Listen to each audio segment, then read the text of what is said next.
Hi, welcome to our podcast today. My name is Kirsten Brooks. I'm Business Support Manager at Simplify Consulting, and we're here today to talk about Future of Advice, which is a collaboration of local advisors, universities, and the Personal Finance Society, which helps to raise awareness of financial advice and encourage students to consider financial advice for a placement and potential career choice in the future.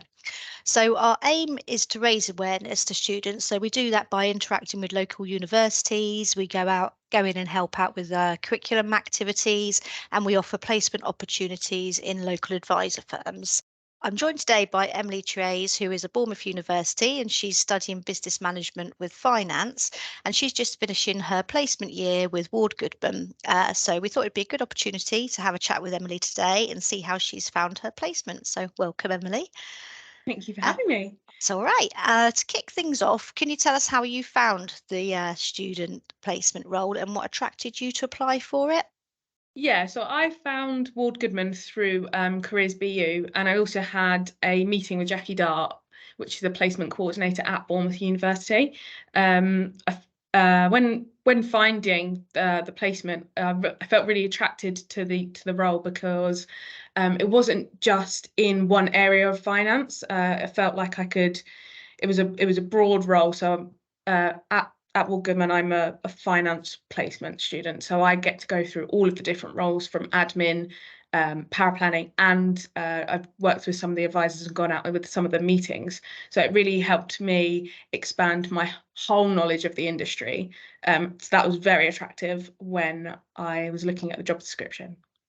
Okay, so what were the key factors when choosing the company for your placement? So what were you looking for in the company? When I was looking at the company, I wanted a really supportive environment. As you know, when I was trying to think about expanding my knowledge, I wanted the people around me to not herd me into one direction, because I wasn't too sure when I started my placement. I wasn't too sure where I wanted to be in the industry.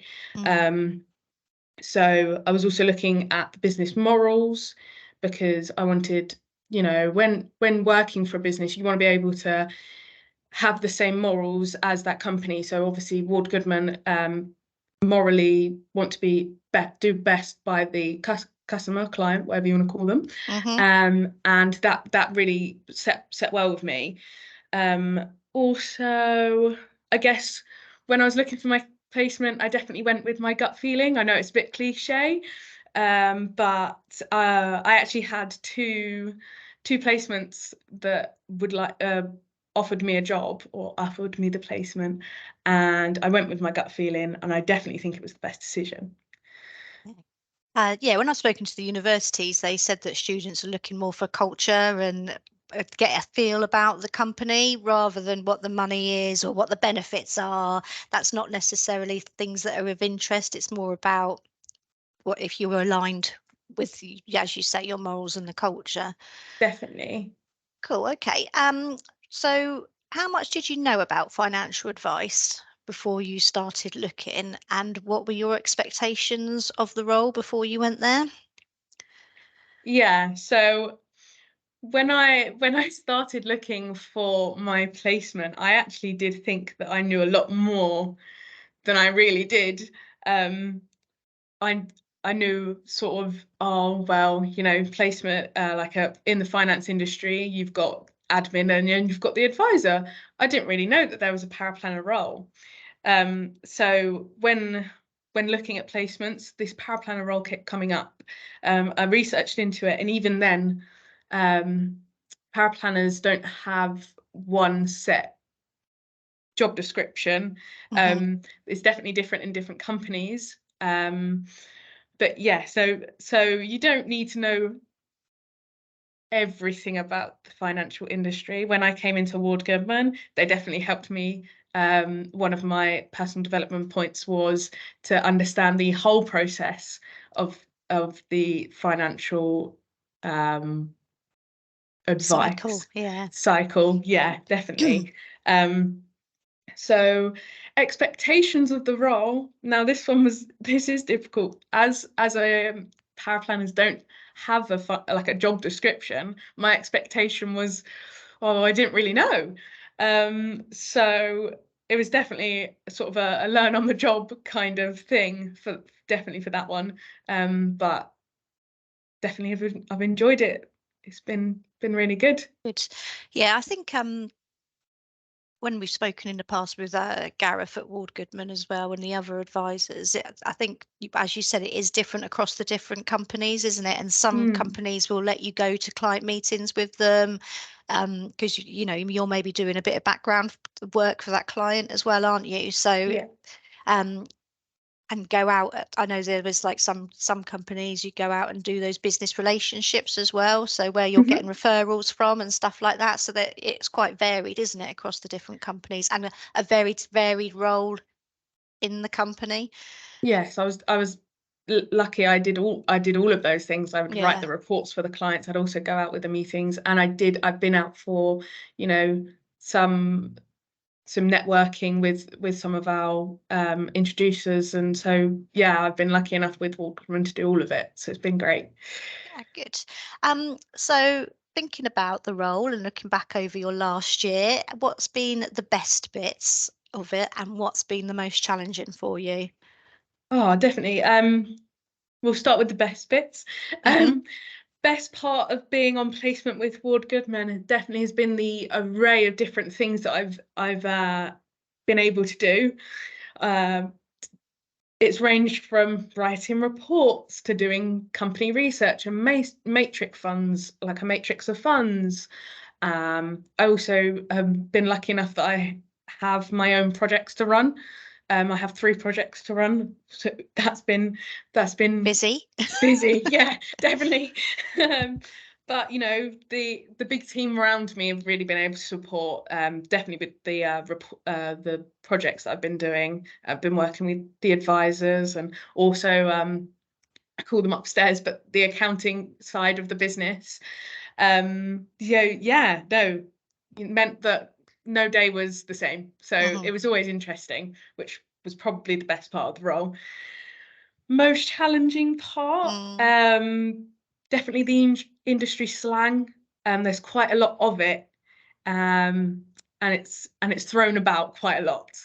However, anyone around the business has, if I've just thrown a blank face at them, they'll definitely, you know, expand on what it means. For example, even when I came in and I was talking to Sophie, my mentor, and she gave me a bed and ISA report to do, I looked at her very blankly and went, "What's that?" Yeah. And it's obviously when we move the ISA allowance from the GIA to the ISA to utilise it and make the portfolio more tax efficient. But you know, yes, it is difficult, but yes, and it goes over a lot of people's heads. But yeah, but it does lead on to my next point of, yes, another part of the role that was challenging was that you're constantly learning.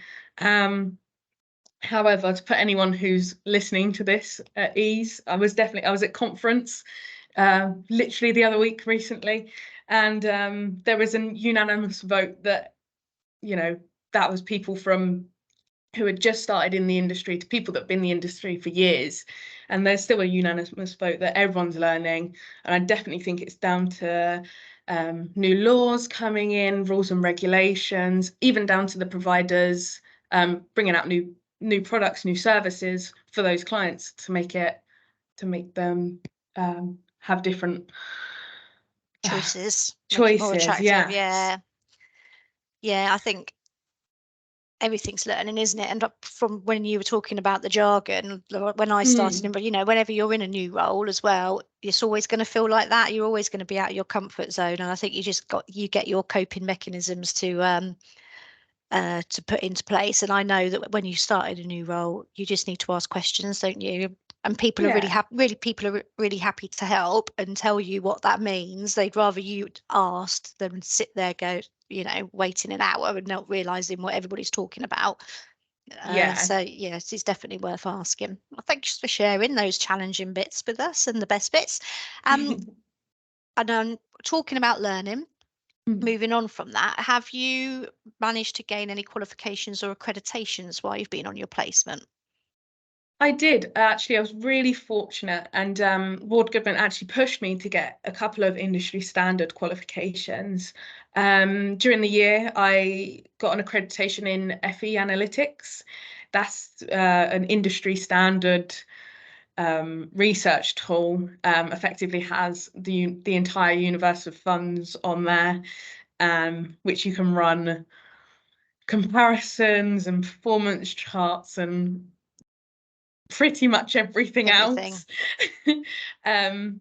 So yeah, I was really fortunate with that. And then I also was able to start my journey on getting my level 4 qualification in regulated financial services, as I completed one of the 6 exams, RO1, which was also very kindly funded by Ward Goodman themselves. Nice, yeah. As they are quite expensive. However, it is something that you need for the industry, and I was really happy, and I'm very fortunate to have started that journey already before even having my degree. So yeah, I'm very thankful. It's a stepping stone already before you Exactly. set into the working world, isn't it? Brilliant. So what advice would you give students who are looking for placements? Ooh, yeah. So first of all, I'd definitely say research the different roles within the industry you're looking for, so you can have a better understanding, and so you know what kind of role you're looking for through your research. I'd then definitely, as I found mine on Careers BU, I'd definitely go on there. But I also did use other sites like Rate My Placement and Reed. Definitely looking on LinkedIn as well. That's becoming a huge thing now. Yeah, if you're struggling, you're not quite sure, as I said, I also spoke to Jackie Dart, which is one of the placement officers. I definitely try and get a meeting with one of your placement officers. I know definitely at Bournemouth University you are assigned a placement officer, and when you're in your year 2 of your degree. Yeah. Another piece of advice, I guess, would be don't just focus on the big companies, the large companies that everyone knows, household names. Ward Goodman's obviously an SME, and it's definitely enabled me to have a bit of a broader experience. So yeah, a better understanding of the entire industry whilst having a little bit more support. As it's a slightly smaller company. I know that when I was looking at big companies, it was definitely, you had to go through an AI system, then you'd put your CV in, and it was a very big process. But yeah, no, huge opportunity in the SME world. Look at local companies to wherever you're based. Yeah, and then for anyone listening, apply to as many as possible. I know it's hard to stay motivated.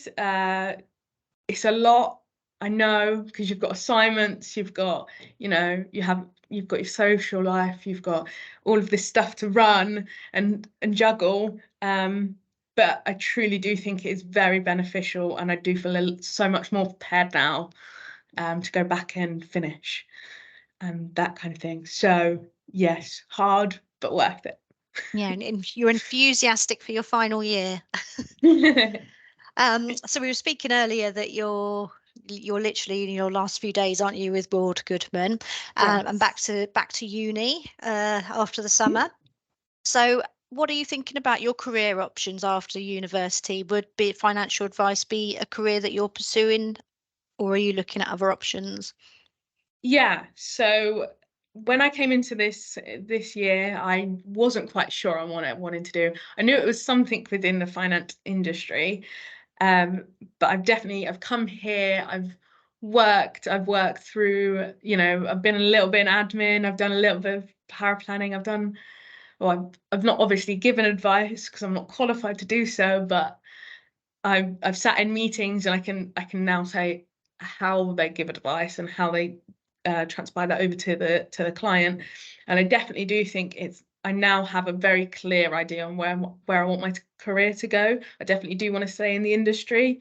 Career path definitely will be sort of, you know, I'll finish uni, hopefully, you know, graduate and everything. I will then hopefully come back into power planning, qualify for, get my level 4, which I've obviously already started, but Yeah. I'll finish that up, do the other 5 exams, and be in power planning for a little bit, and then hopefully once I believe my knowledge is good enough, I'll then probably go on to advising after that. So yeah, it's definitely solidified the career path that I would like, but I've got to say I am a little bit nervous about going into final year, but Waldgreman's definitely prepared me a little bit more for working life. Excellent. That's really good to hear. And I am sure you are going to smash your final year. There's nothing to worry about. I hope so. It'll be good. It's all good. Well, thanks for your time today. Thank you for And having me.